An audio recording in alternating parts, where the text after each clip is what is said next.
Hello everyone, कैसे हैं आप सब। आशा है कि आप सब काफ़ी अच्छे होंगे, स्वस्थ होंगे और अच्छे से अपने बोर्ड की तैयारी कर रहे होंगे। बच्चों, आज की वीडियो में हम लोग सोशल साइंस का मोस्ट इम्पोर्टेंट लघु उत्तरीय प्रश्न सब्जेक्टिव क्वेश्चन करने वाले हैं। आज का ये वीडियो हमारी सीरीज का तीसरा वीडियो है। इसके पहले हमने दो वीडियो और अपलोड किया था सोशल साइंस के लघु उत्तरीय प्रश्न को लेकर के। ठीक है, नहीं देखे हैं तो पिछला वीडियो जाके जरूर देख लीजिएगा।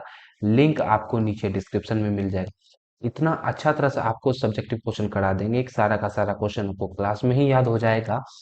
इसका पीडीएफ आपको हमेशा की तरह हमारे टेलीग्राम चैनल अनुराग मैथ्स इंस्टीट्यूट पर मिल जाता है। वहां जाके आप लोग इसका पीडीएफ डाउनलोड कर सकते हैं। तो समय को बर्बाद नहीं करते हुए चलते हैं सीधे प्रश्नों पर, और इस क्लास का क्लास में ही याद करते हुए चलेंगे। ठीक है जी, चलिए। ये सब क्वेश्चन तो हम लोग कर लिए थे, जैसा कि हम आपको बताए, दो वीडियो कंप्लीट कर दिए थे, तो ये सब क्वेश्चन आपका हो गया था।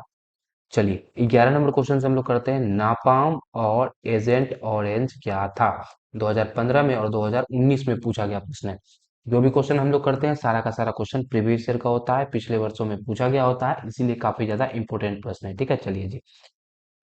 तो नापाम और एजेंट ऑरेंज क्या है? तो ये सब घातक हथियार है। लिखे हैं नापाम एवं एजेंट ऑरेंज रासायनिक घातक हथियार है, मतलब काफी ज्यादा डेंजर खतरनाक हथियार है। ठीक है।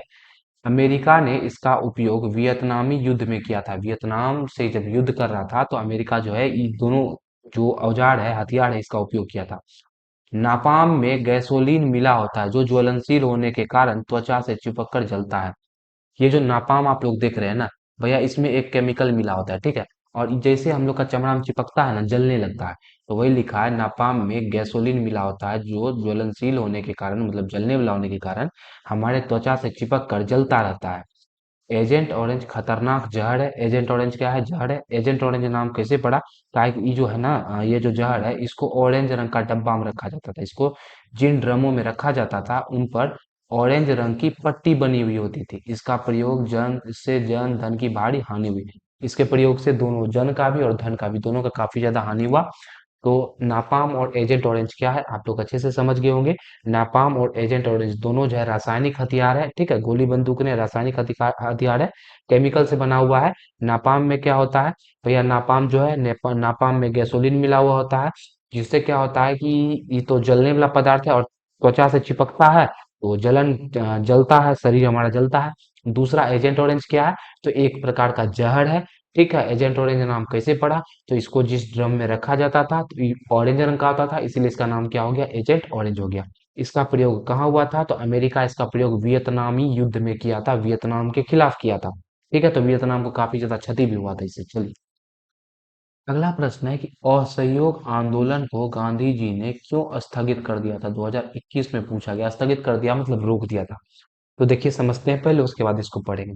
असहयोग आंदोलन में क्या हुआ था बाबू? असहयोग आंदोलन जिस समय चल रहा था, उसी समय चौड़ी चौड़ा नाम का जो एक स्थान था, ठीक है, उसमें हुआ था क्या कि जो है, एक भीड़, मतलब भारत का आंदोलनकारी सब मिल करके पुलिस थाना पर हमला करके पुलिस वाला को थाना में बंद करके जिंदा जला दिया था। ठीक है।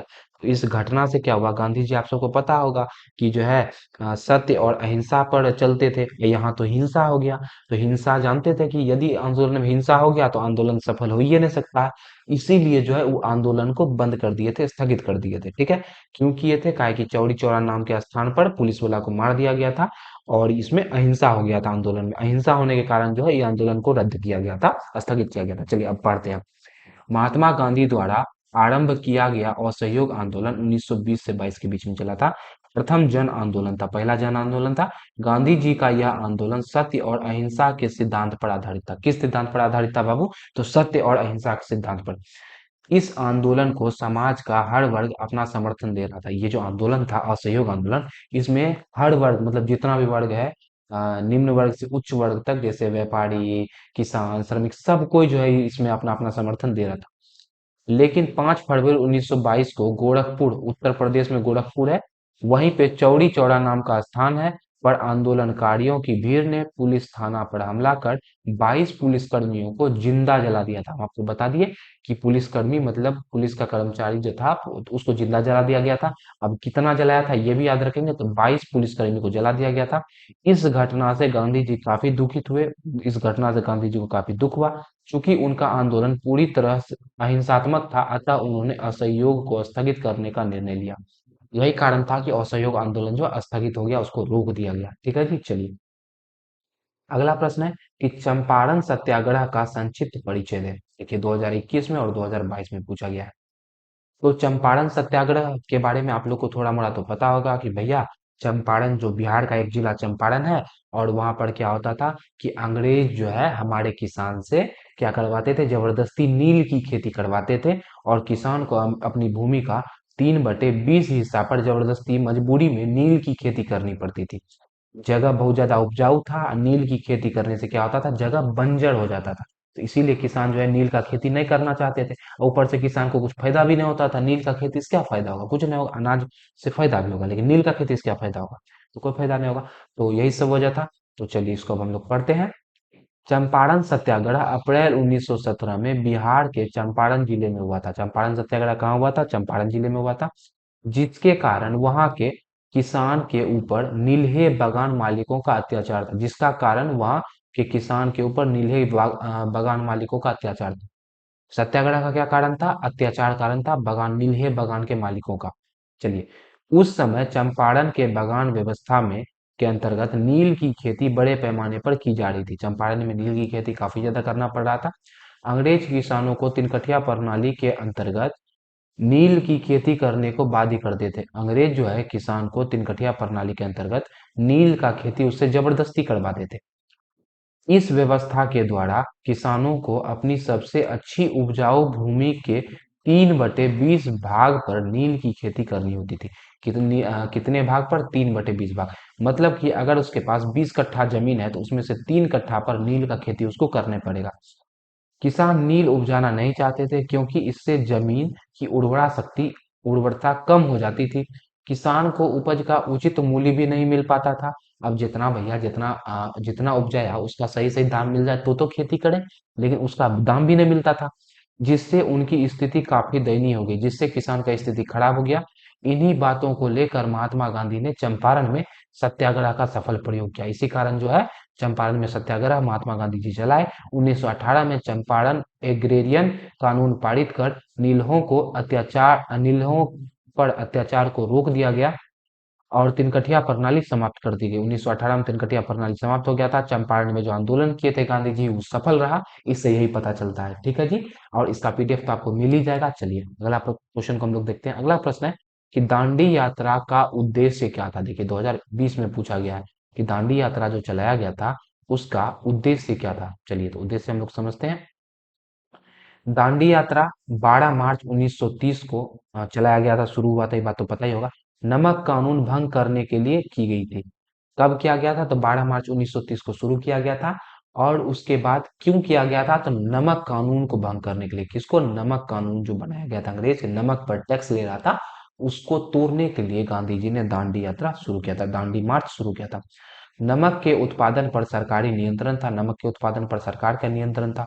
और जैसा कि आप लोग देख पा रहे हैं नमक समुद्र से बनता है। तो देखिए भारत है तो भारत का इतना इलाका तो समुद्र में ही है, तो इतना इलाका जब भारत का समुद्र में है तो टैक्स लेने का क्या जरूरी है नमक पे। तो यही गांधी जी बोलते थे कि भैया इस पे नमक पे टैक्स, कोई कोई टैक्स है, नमक पे टैक्स नहीं लेना चाहिए। तो इसीलिए जो है वो समुद्र के किनारे पहुंच करके जो है, समुद्र के किनारे पहुंच करके नमक बना करके नमक कानून को तोड़े थे। तो गांधी जी इसे अन्याय समझते थे। अतः दांडी पहुंचकर 6 अप्रैल को समुद्र के पानी से नमक बना करके उन्होंने नमक कानून को भंग किया। तब देखिए 12 मार्च को शुरू हुआ और 6 अप्रैल को खत्म हुआ था दांडी यात्रा। परिणाम स्वरूप सविनय अवज्ञा आंदोलन शुरू हुआ। अब जब दांडी यात्रा वो शुरू किए थे ना, तो बहुत कम अनुयायी थे, 78 गो थे शायद, ठीक है। उसके बाद वहां जो दांडी पहुंचते पहुंचते कितना मतलब हजारों संख्या में लोग इकट्ठा हो गए थे। तो वहां से सोचे कि भैया गांधी सविनय अवज्ञा आंदोलन भी शुरू कर देते हैं, ठीक है, इतना लोग इकट्ठा हो गए थे, तो वहीं से सविनय अवज्ञा आंदोलन भी गांधी जी जो है शुरू किए थे। अगला है, असहयोग आंदोलन प्रथम जन आंदोलन था कैसे। अब आपको बताना है कि असहयोग आंदोलन तो जन आंदोलन था, लेकिन कैसे था। देखिए ये क्वेश्चन आपका 2014 में पूछा, 18 में पूछा, 20 में पूछा। 4-4 साल का, यहाँ पे 4 साल का गैप। मतलब समझ लीजिए कि सम में पूछ रहा है तो 24 में पूछने का काफी ज्यादा चांस होता है। चलिए, महात्मा गांधी के नेतृत्व में चलाया गया असहयोग आंदोलन प्रथम जन आंदोलन था, सही बात है। इस आंदोलन को असहयोग और बहिष्कार से शुरू किया गया था। कैसे शुरू हुआ था? असहयोग और बहिष्कार से शुरू हुआ था। इसको जन आंदोलन मतलब लोक आंदोलन काहे बोलते हैं? काहे कि इसमें इस आंदोलन में शहरी वर्ग के में मध्यम वर्ग तथा ग्रामीण वर्ग, शहरी वर्ग के मध्यम वर्ग तथा ग्रामीण क्षेत्र में किसान, आदिवासी एवं श्रमिक का व्यापक समर्थन था। मतलब जितना भी जन था, जितना भी लोग था, सबका समर्थन था। इसीलिए इसको क्या बोला जाता है? असहयोग आंदोलन को प्रथम जन आंदोलन बोला जाता है। इससे पहले ऐसा समर्थन और किसी आंदोलन में देखने को नहीं मिला था। अगला प्रश्न है, स्वदेशी आंदोलन का उद्योग पर क्या प्रभाव पड़ा? 2020 में पूछा गया प्रश्न है। देखिए, स्वदेशी आंदोलन में क्या हुआ था कि जितना भी आंदोलनकारी थे, वो सब जो है अपने देश का वस्तु का उपयोग पर बल दे रहे थे। विदेश का जितना भी वस्तु है, जैसे कपड़ा हो गया, मेनली तो कपड़े था, मुख्य तो कपड़े था, इस सब का उपयोग पे जो है वो जो है प्रतिबंध लगा रहे थे, और जो भी उपयोग होगा सब भारत का ही उपयोग होगा, भारत का वस्तु ही उपयोग होगा, विदेश का वस्तु को जलाया जा रहा था। ठीक है, तो ये सब हुआ था स्वदेशी आंदोलन में। तो इसका जो है उद्योग पर क्या प्रभाव पड़ा था उसको हम लोग जानते हैं। देखिए, 1905 के बंग भंग आंदोलन ने स्वदेशी और बहिष्कार की नीति से भारतीय उद्योग लाभान्वित हुए। मतलब स्वदेशी आंदोलन जो हुआ था, बहिष्कार मतलब देखिए, बंग भंग 1905 में क्या हुआ था? बंगाल का विभाजन हुआ था, आपको पता होगा। ठीक है, बंगाल के विभाजन 1905 में हुआ था। उसके बाद स्वदेशी और बहिष्कार आंदोलन शुरू हुआ था, नीति अपनाया था भारत वाला। तो इससे क्या हुआ? भारत का उद्योग को काफी ज्यादा लाभ हुआ। लाभ कैसे हुआ? देखिए, यदि मान ली देखिए, स्वदेशी आंदोलन हुआ तो स्वदेशी वस्तु पर बल मिला कि नहीं मिला? स्वदेशी वस्तु का ज्यादा उपयोग होने लगा। अब स्वदेशी वस्तु का उपयोग होगा, उसको बनाने के लिए उद्योग भी तो चाहिए। उद्योग का विकास हुआ। विदेशी वस्तु, विदेशी वस्तु जो था उसका उद्योग को बंद कराया गया, तो भारतीय उद्योग पर अच्छा प्रभाव पड़ा। यही लिखा है, भारतीय उद्योग लाभान्वित हुए। धागा के स्थान पर कपड़ा बनाना आरंभ हुआ। पहले क्या होता था? अपने देश में धागे बनता था और विदेश से कपड़ा आता था, लेकिन कपड़ा का स्थान पर अब क्या, धागा का स्थान पर अब कपड़ा बनाया जाने लगा। इससे वस्त्र उत्पादन में तेजी आई, वस्त्र उद्योग बढ़ा। 1912 तक सूती वस्त्र का उत्पादन दोगुना हो गया था। उद्योगपतियों ने सरकार पर दबाव डाला कि वह आयात शुल्क में वृद्धि करे। आयात शुल्क शुल्क मतलब भारत में जो विदेश का जो वस्तु आता है, उसका शुल्क में उसको जो टैक्स लगता है उसमें वृद्धि करे। देखिए, टैक्स बढ़ने से क्या होगा? टैक्स बढ़ने से क्या होगा? कीमत उसका बढ़ जाएगा। तो विदेश का वस्तु पे यदि टैक्स बढ़ा देंगे तो वो जो यहाँ बेचेगा करके तो महंगा में बेचेगा। यदि कोई वस्तु महंगा में बेचेगा, हम लोग का वस्तु सस्ता होगा तो हमारा वस्तु खरीदेगा, ब्रिटेन का वस्तु नहीं खरीदेगा। इसीलिए जो है उद्योगपति सब जो है सरकार पर दबाव डाल रहा था कि आयात शुल्क मतलब कोई भी वस्तु अगर बाहर से आ रहा है अपने देश तो उस पर टैक्स बढ़ाए, तथा देसी उद्योगों को रियायत प्रदान करे। देसी उद्योग जो है उसको जो है छूट प्रदान करे। कपड़ा उद्योग के अतिरिक्त अन्य छोटे उद्योग भी का भी विकास हुआ था। खाली कपड़ा उद्योग ने और छोटा मोटा उद्योग सब जो है वो सब का भी विकास हुआ था। चलिए, अगला प्रश्न है कि दल बदल कानून क्या है? देखिए, 2012 में पूछा, 15 में पूछा, 17 में पूछा और 21 में पूछा। तो दल बदल कानून क्या, यही बताना है। तो देखिए, दल बदल कानून क्या है? यदि कोई निर्वाचित सांसद या विधायक यदि अपने दल की सदस्यता का परित्याग करता है तो उसकी सदस्यता रद्द या अयोग्य हो जाएगी। यही है दल बदल कानून। मतलब अगर कोई संसद हो या विधायक हो का सदस्य हो, अपना दल चेंज कर रहा है तो उसका जो है सदस्यता रद्द हो जाएगा, उससे परित्याग दिलवा दिया जाएगा। ठीक है, उसका सदस्यता रद्द कर दिया जाएगा। दल बदल विरोधी विधेयक 1885 में संसद में पारित हुआ था। संसद में कब पारित हुआ था? ऑब्जेक्टिव में पूछ रहा है। 1885 में, 85 में संसद में पारित हुआ और 18 मार्च 1985 में लागू हो गया था। ठीक है, चलिए, अगला प्रश्न है कि गुप्त मतदान पत्र क्या है? 2016 में, 20 में, 21 में और 22 में पूछा गया कि गुप्त मतदान पत्र क्या है। देखिए, गुप्त मतलब क्या होता है? चुपचाप। मतदान मतलब क्या होता है? मत देना। तो यदि चुपचाप वोट दे रहा है ना, मत दे रहा है, इसको गुप्त मतदान बोलते हैं। चलिए, मतदान पत्र वह दस्तावेज है जिससे मतदाता अपने मताधिकार का प्रयोग करता है। मतलब वोट डालने वाला पत्र को मतदान पत्र कहते हैं। अगर इसे गुप्त रूप से व्यवहार में लाया जाए तो इसको गुप्त मतदान पत्र बोलते हैं। यदि चुपचाप मतदान पत्र का उपयोग किया जाए तो इसको गुप्त मतदान पत्र बोलेंगे। चलिए जी, अगला प्रश्न है, राजनीतिक दल की परिभाषा दे। 2014 में और 20 में पूछा गया कि राजनीतिक दल किसको बोलते हैं। समझते हैं, लोगों का एक ऐसे संगठित समूह को जो चुनाव लड़ने और राजनीतिक सत्ता प्राप्त करने के उद्देश्य से कार्य करता है, राजनीतिक दल कहते हैं या कहलाता है। लोगों का ऐसा समूह होता है जो चुनाव लड़ता है, राजनीतिक सत्ता प्राप्त करने के उद्देश्य से कार्य करता है, उसको हम लोग राजनीतिक दल कहते हैं। यह समाज के सामूहिक हितों को ध्यान में रखते हुए कुछ नीतियों का निर्माण करता है। यह समाज का जो हित है उसको उसको मतलब उसको नजर में रखते हुए, उसके बारे में सोचते हुए नीति बनाता है अपना। ये चुनाव जीतने पर अपनी घोषित नीतियों को लागू करने का प्रयास करता है। भाई ये बात तो झूठ है, पहले जो दावा करता है नेता सब, वो आगे कुछ नहीं करता है। लेकिन क्या कीजिएगा, लिखना पड़ेगा तभी तो नंबर मिलेगा। चलिए, अगला है दबाव समूह से आप क्या समझते हैं। 2018 में और 19 में पूछा गया, दबाव समूह किसको बोलते हैं। तो देखिए, दबाव समूह ऐसे व्यक्तियों का समूह होता है जो कुछ विशेष लाभ के लिए आपस में बंधा होता है। यह कुछ व्यक्तियों का ऐसा समूह है जो अमान्य, मान्य एवं अमान्य होना चाहिए, सामान्य नहीं, मान्य एवं अमान्य उद्देश्यों की प्राप्ति के लिए सरकार से कुछ मांग करके उनकी नीतियों को प्रभावित करने का प्रयास करता है। देखिए, दबाव समूह क्या होता है, ये सरकार पर दबाव डालता है। कोई भी अपना बात मनवाने के लिए सरकार पर दबाव डालता है। दबाव कौन डालता है, दबाव समूह डालता है, ठीक है। तो उसी को दबाव समूह बोलते हैं, जो सरकार पर अपना मांग मनवाने के लिए दबाव डालता है। यही लिखा गया है। चलिए, तो आज हम लोग टोटल 10 क्वेश्चन किए, 10-10 क्वेश्चन डेली करते हैं। और ये डेली का दवाई की तरह आपका, ठीक है बाबू। तो 10-10 क्वेश्चन अगर आप लोग डेली करते हैं तो अभी आपके पास 10 दिन में अगर आप लोग कर लेते हैं, 100 क्वेश्चन इकट्ठा हो जाएगा आपके पास। और ये 100 क्वेश्चन आपका बोर्ड एग्जाम के लिए काफी ज्यादा इंपॉर्टेंट होगा। देखिए, काहे कि बोर्ड एग्जाम में क्वेश्चन रिपीट होता है, आप सबको तो पता ही है। और रिपीट होने वाला क्वेश्चन ही हम लोग कर रहे हैं, जैसे कि आप लोग देख पा रहे हैं, 2018 में पूछा, 2019 में पूछा।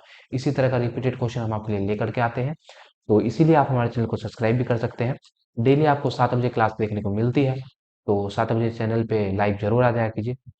आशा है आज का वीडियो आपको पसंद आया होगा, तो वीडियो को लाइक कर देंगे। और अच्छा लगा होगा तो कमेंट भी जरूर कर देंगे। तो मिलेंगे आपसे अगले वीडियो में, तब तक हंसते रहिए, मुस्कुराते रहिए। जय हिंद, जय भारत।